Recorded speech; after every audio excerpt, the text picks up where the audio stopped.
Class 5 pass ছেলের একটা কিভাবে BMW গাড়ি চালায়, এগুলো হচ্ছে তার প্রতারণার কৌশল, এগুলো হচ্ছে তার ফাঁদ।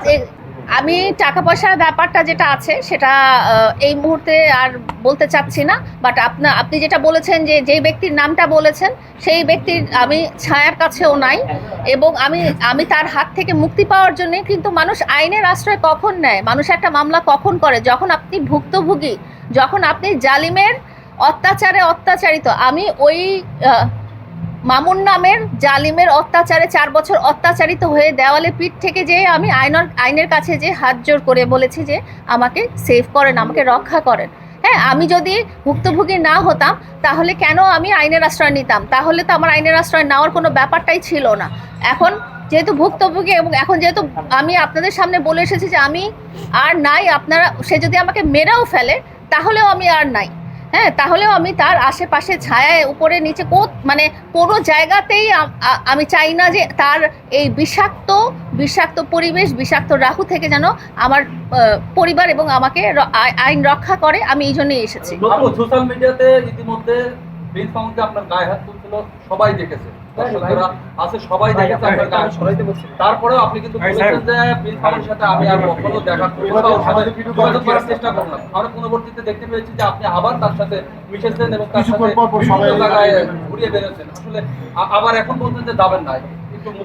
এটা যেটা বলেছি যে সেটাও একটা ব্ল্যাকমেলিং এর ব্যাপার ছিল, সেটা আসলে আমি যে আইনের আশ্রয় নিয়েছি সেই আইনের আশ্রয় থেকে যেন আইন তাকে কিছু করতে না পারে বা আইনের হাত থেকে বাঁচার জন্য সে বারবার, আপনারা যদি লাইভটা দেখেন, সে বারবার বলেছে আমি লায়লার সাথে মিশেছি মামলা তোলার জন্য, লায়লার সাথে, মানে সেখানেও কিন্তু একটা ব্ল্যাকমেলিং এর ব্যাপার ছিল। গত যে আমরা একটা সংবাদ সম্মেলন করেছিলাম সেখানে কিন্তু আপনারা বারবার দেখছেন সে কিন্তু বারেই বলছে যে মামলা তোলার জন্য, মামলা তোলার জন্য, মামলা তোলার জন্য। এটা আসলে তার প্রতারণা, তার ফাঁদ এবং তার অপকৌশল, যে আইন যেন তাকে কোনো রকম কিছু করতে না পারে, সেই জন্যই আমার গলায় পাড়া দিয়ে কিন্তু আসলে আমার সাথে ওখানে আমরা কিন্তু বারবার বলেছি যে না, আমরা ব্যক্তিগত কোনো সম্পর্কিত হতে চাই না। আমি নিজেই বলেছি আমি হতে চাই না, আমি নিজেই বলেছি যে আমি তোমাকে বিয়ে দিয়ে দিব। হ্যাঁ, আপনারা হয়তো আমার চেহারা, আমার কথা বুঝতে পেরেছেন যে আমি কতটা, মানে আমার কতটা পিছে ছুরি নিয়ে সে আমাকে বলিয়েছে যে তুমি এভাবে বলো, ওভাবে বলো।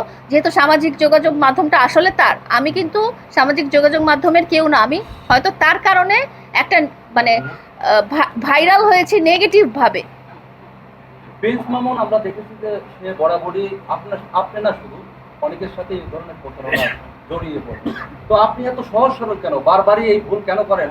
তার সাথে আপনি বারবারই তার এই যে একটু মায়াবী এই কথাটা বলি যে উনি মায়াবী কণ্ঠে কথা বলে সেটার ফাঁদে কিন্তু আপনারাও পড়েন এবং আপনারাও কিন্তু তার এই যে তার প্রতিবন্ধী ভাই বোন মা বাবা এসব বলেন। আমি কিন্তু কোনোদিনও প্রকাশ করিনি যে তার প্রতিবন্ধী ভাইয়ের 2টা সংসার আছে, 2টা বিয়ে আছে, 2 সংসারে 2টা সন্তান আছে। তারা যদি এতই প্রতিবন্ধী হয় তাহলে 2টা ফ্যামিলি কিভাবে রক্ষা করছে, 2টা জায়গায় কিভাবে বিয়ে করছে? হ্যাঁ, এত ব্যক্তিগত কথা তো আমি আসলে কখনো বলতে চাইনি। আমার যা বলার ছিল যে আমি নিজে বাঁচি। হ্যাঁ, আমি নিজে বাঁচি, তোমার সংসারে তুমি যাই হও না কেন। এই প্রতারণার কৌশলে কিন্তু আপনারাও ওর প্রতারণার কৌশল পড়ে আপনাদেরও কিন্তু তার প্রতি সিম্প্যাথি হয়েছে। টিকটকার প্রিন্স মামুন শুধু আজকে থেকেই না, আপনারা যদি দেখেন যে 2017-18 সাল থেকে সে সামাজিক নানা রকম অসামাজিক কাজকর্ম করার কারণে রংপুরের মতো জায়গায় মার খেয়েছে, চট্টগ্রামের মতো জায়গায় মার খেয়েছে, দিয়াবাড়ির মতো জায়গায় মার খেয়েছে এবং পুলিশ, র্যাব, সিআইডি সব জায়গায় সে ওই যে আমি ছোট মানুষ এই কথাটা বলে সে কিন্তু মুচলেকা দিয়ে দিয়েছে। সে ছোট মানুষ কিভাবে প্রমাণ করেছে যে তার কাছে ফেক 10-12টা বার্থ সার্টিফিকেট আছে। হ্যাঁ, আর এবং যেহেতু সে মাদক সেবন করে, আপনারা তো জানেনই যারা মাদক সেবন করে তাদের গ্রোথটা অত ভালো করে হয় না। আমি আজকে খোলাখুলি আপনাদেরকে বলে দিচ্ছি যে সে যতবারই অপরাধ করেছে সে সববারই বলেছে যে আমি ছোট মানুষ, আমি ছোট মানুষ, আমি ছোট মানুষ। আপনারা সাংবাদিক ভাই, আপনাদেরকে কিন্তু সে হেয় করে বলেছে যে তোমার সাংবাদিক বন্ধুদেরকে তুমি আমার খারাপ ভিডিও কেন দিয়ে দিবা। সাংবাদিক ভাইদের অধিকার আছে। হ্যাঁ, আমার সাংবাদিক ভাই বলে কিছু না, তারা রাষ্ট্রের সাংবাদিক, তারা দেশের সাংবাদিক, তারা সবসময় যেটা সত্যি সেটাই তুলে ধরবে। সেখানে সে কিন্তু ছোট করে বলেছে যে তোমার সাংবাদিক ভাইদেরকে তুমি আমার কেন খারাপ ছবি দিয়ে দিবা। আমি কারো খারাপ ছবি আমার দেওয়ার দরকার নেই, যে খারাপ সাংবাদিক ভাইরা সবাই জানেন।